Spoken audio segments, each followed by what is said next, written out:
It's the Let's Go show. KJ's in the house. What's up, KJ? What's up?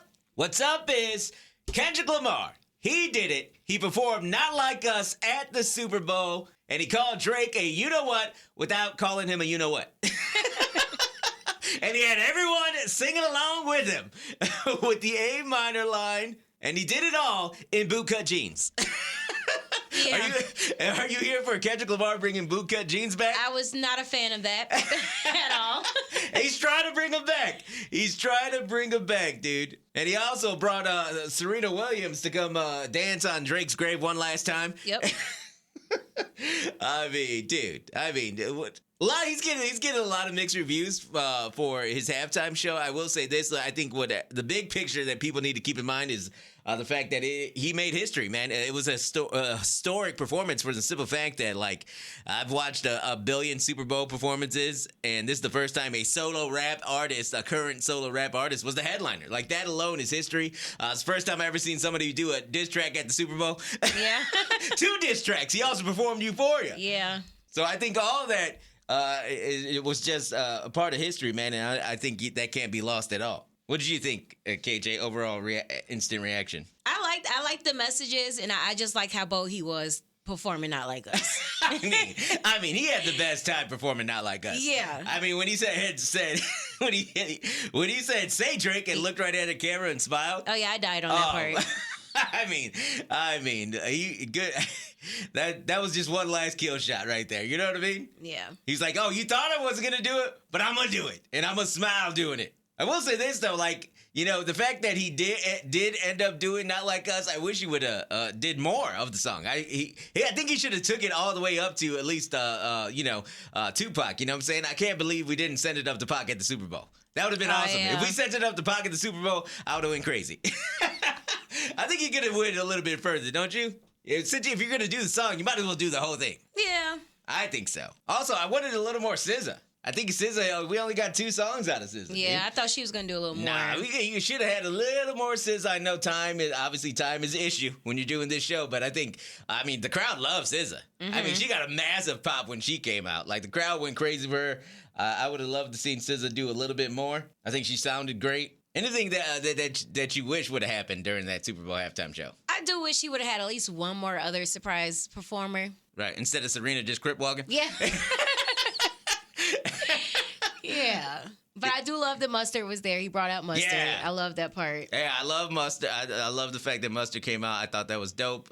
Obviously, TV Off is just an amazing song live. I will say this, though, too. Like, you know, number one, it wasn't, like I said, it wasn't a historic performance. You know, him being the first current solo rapper, headlining the show. You know, him performing diss songs, like all this stuff I thought I would never see at the Super Bowl. Yeah. But, like, it is the Super Bowl. So, you know, when you take on this big of a stage and you take on this big a performance, you are going to be compared to other Super Bowl performances. Mm-hmm. Now, I don't think it was the best performance I've ever seen him give. I don't think it was that. I mean, I've seen him live like 5 times. So, like, I think I am a pretty good judge of his performances. So I don't think it was his best performance. I think it started off a little slow. I think there was like a bit of an issue with the mic and the beat. I felt like the beat was just driving way above his mic. I had a hard time hearing him when he first started off. And then I was like, oh, no, that's not good. And it kind of felt like the stage was a little bit too big for him at first. But by the time he got to Peekaboo, I think that's when it peaked. Number one, I was so hyped that he performed Peekaboo. Yeah. I loved the way that looked and sounded. And I think he got it all together right there. And then going into SZA and obviously Not Like Us. So, like, was it again, like, it's the Super Bowl, dude. Yes, I get all the messaging and all that stuff and the art. I definitely am full support of that, but it's also entertainment. So, like, was it the most entertaining Super Bowl halftime show I've ever seen? No. No. I mean, even just from the Rock Nation, the Jay-Z Super Bowls, I don't know. Where would you even rank it? I don't know. See what I'm saying? Me, I'm going number 1 is the Dr. Dre Super Bowl, for sure. That was just an epic. I would go Usher, number 2. I would go The Weeknd, number 3, Rihanna, and then he's probably either after them or somewhere in between with the J-Lo. Even the J-Lo and Shakira, you know what I'm saying? Like, even that was just, like, big and entertaining. You know what I'm saying? So I just don't think he didn't have the big pop moments outside of Not Like Us and then SZA coming out. You know what I'm saying? He didn't have the big, it's the Super Bowl. This is showmanship. You're supposed to boom. It's supposed to be like over the top, and I don't feel like it was an over the top experience. Still good. But, you know, like all the critics and all the, you know, the writers and, you know, the magazines and all those publications, they're praising this show. I mean, The Athletic.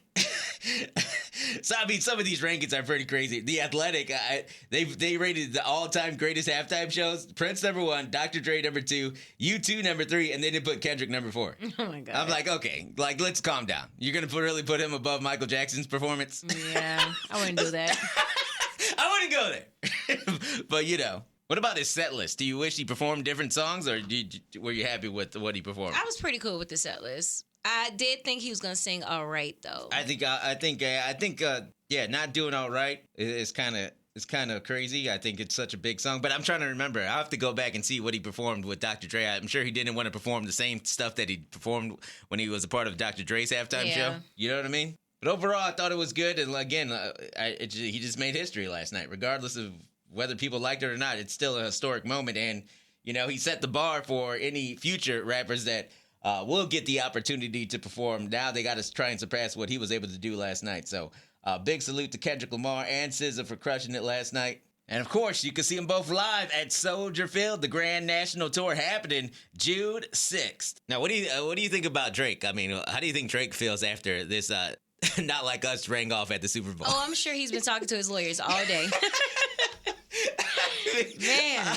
I mean, I obviously he's upset, you know, with Kendrick Lamar, but I know he got to be mad as hell at Jay-Z. Oh, yeah. This is all Jay-Z's fault. Oh, my goodness, dude. But I will say this, though. I think a bright side, maybe a bright side for Drake about his performance, Kendrick Lamar's performance last night, is the fact that Kendrick is getting so many mixed reviews, not from just like in media outlets, but from just the public in general. So maybe that's a bright spot. Maybe that's something that'll make Drake feel better, at least where he could be like, all right, so I'm not completely dead. This guy didn't completely just take over my whole life. There is room for me to make my comeback and reestablish myself a little bit. You know what I'm saying? Yeah. So maybe there's a little hope for that. And of course, he'll get a shot this Friday. Party Next Door and Drake, their new album, Sexy Songs for You, dropping on Valentine's Day this weekend. Of course, Drake, he's doing his sold-out show in Australia right now.